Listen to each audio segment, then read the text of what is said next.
నువ్వేమో పాములంటే ఇష్టం అని చెప్పేదన్నమాట. దానికి అమ్మ నీకు పాములంటే ఎంత ఇష్టమో తెలుసుకొని రోజు పాములోని ఇంటికి పిలిపించి ఆ పాము పిలిపించి నీకు చూపించేవాళ్ళట.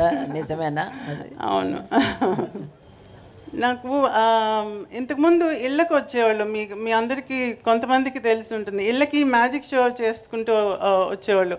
పావుని మెడ మీద తగిలించుకుని బుట్ట అంతా తీసుకుని వచ్చి ఇంట్లో మ్యాజిక్ చేసేవాళ్ళు. దాన్ని ఏమంటారు, కీరి పుల్లనే ఉంటారు, సారీ మై తెలుగు,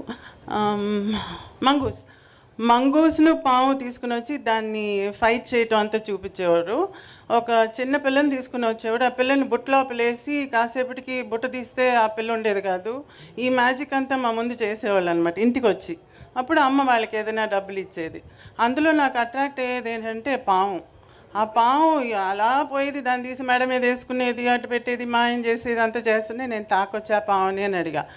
తాకొచ్చు, అది పర్వాలేదు అన్నారు. దాంతో ఆడుకుంటూ దాన్ని మేడ మీద వేసుకుంటూ అవన్నీ ఆడుకుంటూ ఉంటాం చూసి రేపు కూడా వస్తావా అని అడిగా.